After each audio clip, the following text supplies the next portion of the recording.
Service crew sa isang fast food chain umantig ng mga puso matapos makapasa sa licensure examination for teacher.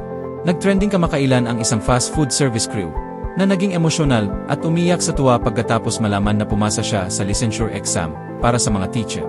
Napag-alaman na ang crew na ngayon ay teacher na ay si Lika Jen, isang dedikadong service crew member sa isang sikat na fast food chain sa Pilipinas. Sa video ay makikita na hindi niya napigilan ang kanyang kagalakan nang malaman niyang nakapasa siya sa 2024 Licensure Examination for Professional Teacher. Ang nakakaantig na sandali ay nakunan ng kanyang Customer Experience Manager, si Kaiser John, lumibaw na buong pagmamalaking ibinahagi ang kanyang tagumpay. Ayon sa manager noong araw na yon, abala ang team sa paghahanda para sa malalaking order ng pagkain para sa nalalapit na Christmas party sa pagdating pabalik. Pagkatapos ng community visit, kumalat ang balita ng pagpapalabas ng mga resulta ng exam. Sabik na hinihintay ni Laika ang balita, kasama ang kanyang mga kasamahan nang makumpirma niya ang kanyang tagumpay. Ang kaligayahan ni Laika ay nagdulot ng mga ngiti sa lahat ng tao sa paligid.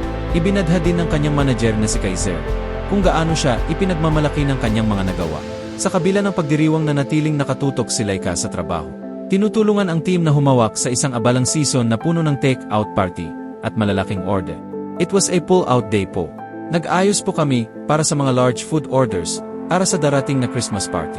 Pagdating po namin sa store galing community visit, usap-usapan na yung releaseaw po ng result ng board exam so iniintay po nila. Sambit ng manager. Sobrang saya ni Laika that time, and I am more than proud as his manager for now. Busi po kami sa mga take-out parties and large food orders so focus muna sa work, dagdag nito.